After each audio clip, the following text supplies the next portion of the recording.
Hello, my name's Ralph Shattock. What I want to do today is demonstrate to you the effectiveness of BG MOA. Okay? This is our oil additive for petrol engines. And what we're going to demonstrate in this little one is the effectiveness as friction modification. Only one step. And this is a demonstration, not a test. So, what I need for this demonstration, obviously, is a can of product. MOA. Note the new labels. Okay, very nicely done. Okay, the next thing we need is carbon choke cleaner. We need to clean this machine from the previous time that we've used it to make sure that it works properly. Otherwise, if we've got MOA left on it, we're going to get a bad reading. So this is just to clean up the piece of equipment. Okay, we need a heat source. We need contaminants, water, oil, which we're going to put in here, and we're going to have some petrol, okay, in this case, or gasoline, I should say, okay. So we're going to have all of these.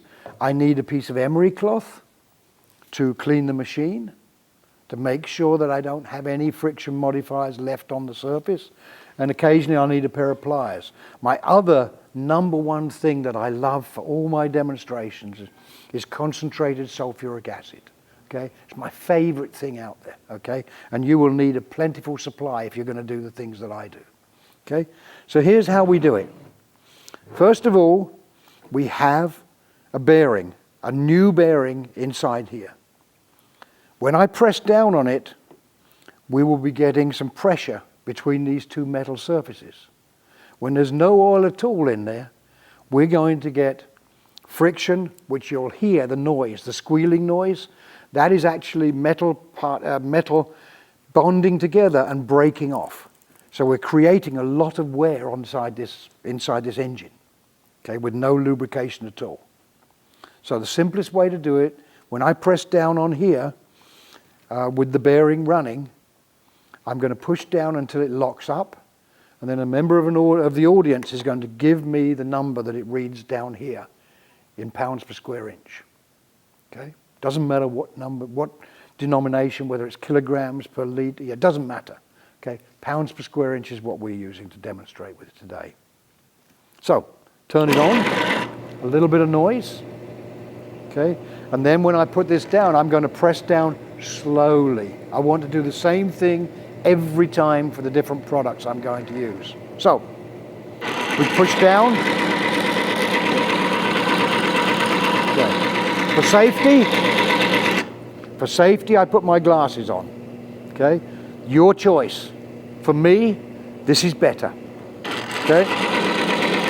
So we push down slowly, and then we get to reading from here.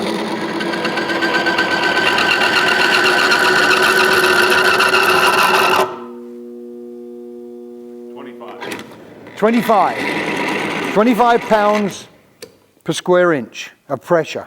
That's not very high compared to what you get actually generated in an engine. But if you look right here, you can see the amount of wear that we got on that engine, that bearing surface, just running it with that pressure with no oil present. So what does an oil do? What function does it perform? It cools, cleans, lubricates. Okay? Cools, cleans, and lubricates. It has other functions it has to do as well, but here, that's what we're going to demonstrate. So, when you work with a new surface, and this is why I carry a pair of pliers with me just in case, we just have to open that up a little bit, turn the bearing to a new surface, because we want to be fair about these things.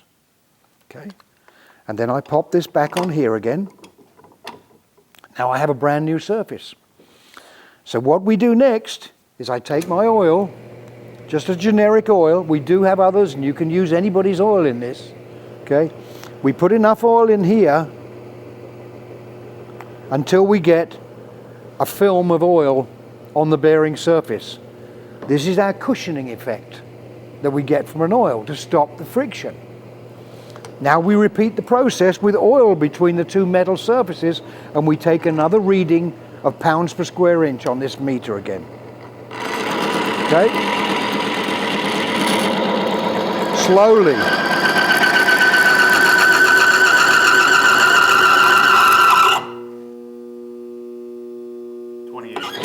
28. Okay, let me do it once more to make sure we didn't get a misread. Okay.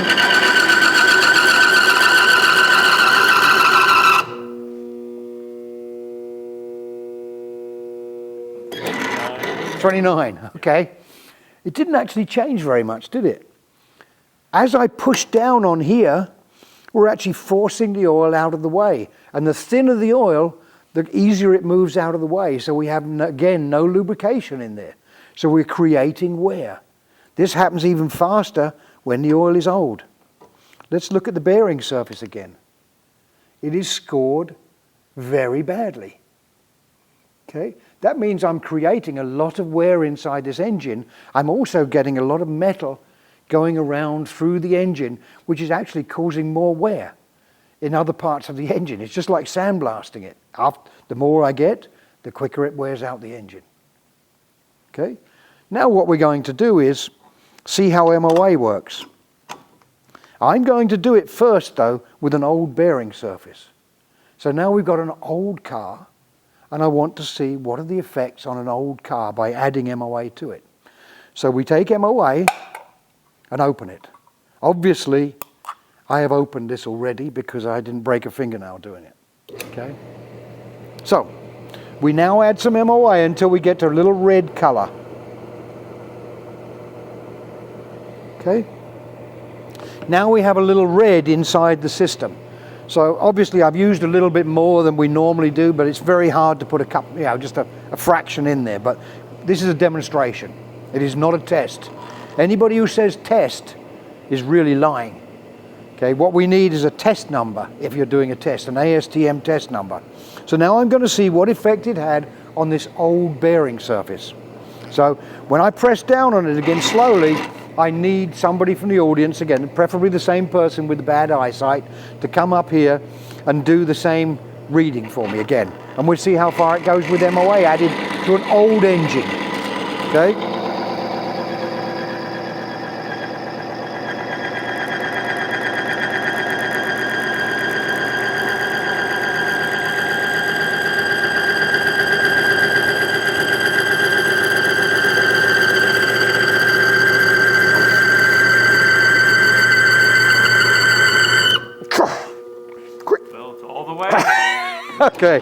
Okay. 75. 75. So it's a little better. A slight improvement on the old one. Okay, but let's see what effect it had on the bearing. This is the impressive part. When we start to look at the bearing now, if you remember what it was like before, it was all scored and ridged like that. Now you can actually see it is starting to be polished. So now we have a nice polished surface coming into contact with another polished surface, with an automatic film left in between these two. So now we get almost no friction in this item at all. Okay? That increases your miles per gallon. But don't forget, this was an old car. What happens with a new car when you start from brand new? Okay? Let's do it again. We'll be fair. Don't forget we only went to 75, but they had new bearing surfaces to start with. So now we turn it to a new bearing surface. I put my thing back on here.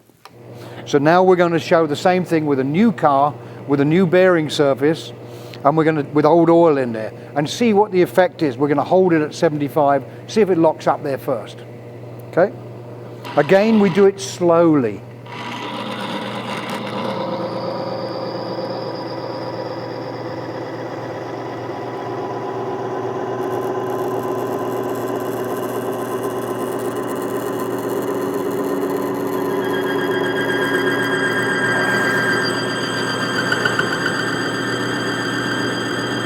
How's that?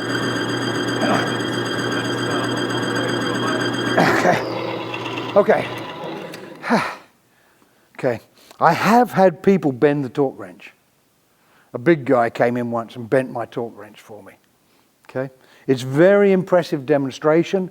As I say, you can do this with other products, such as a chlorinated product. But a chlorinate actually creates problems inside your engine. It's a very, very good friction modifier, but if you take the chemical symbol for a chlorinate, which is Cl, and you add hydrogen to it, which is in the water, in the fuel, in the air, it doesn't matter, and it attaches to that chlorinate immediately. That creates hydrochloric acid. Okay? You do not want more acid in your engine. You've got plenty anyway. We don't need any more hydrochloric in there. It's also deadly to breathe. Any chlorinates are really bad for you. That's what mustard gas is. Okay? So be careful what you put in there.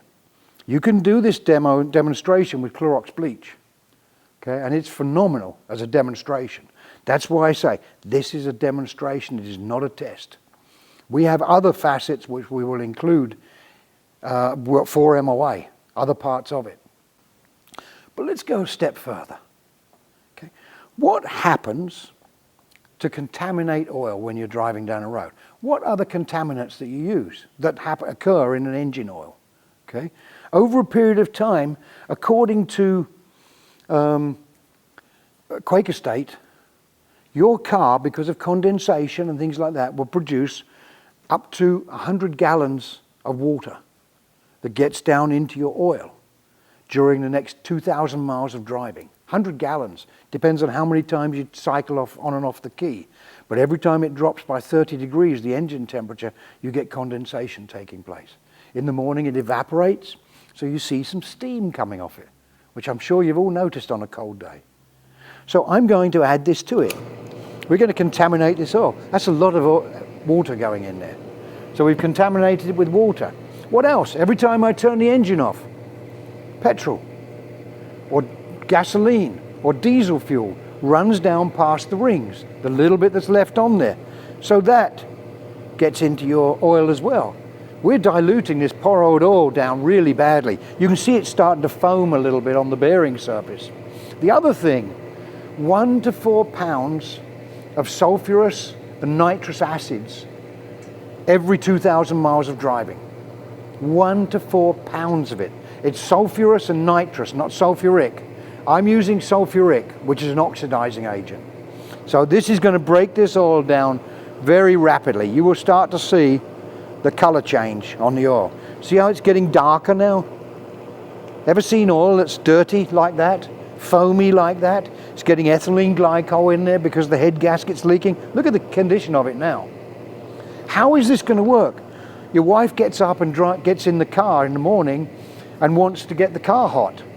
So there's no oil around the engine, and so she gets in there and revs it to get it nice and hot straight away.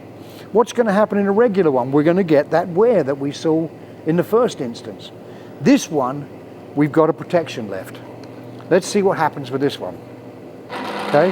A brand new car with dirty oil in it.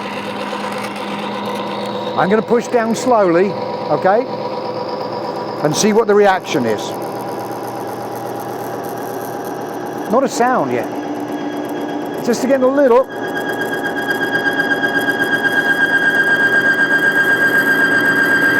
Actually, if I go like that, we're really putting it in, but you can hear it's actually getting quieter and quieter.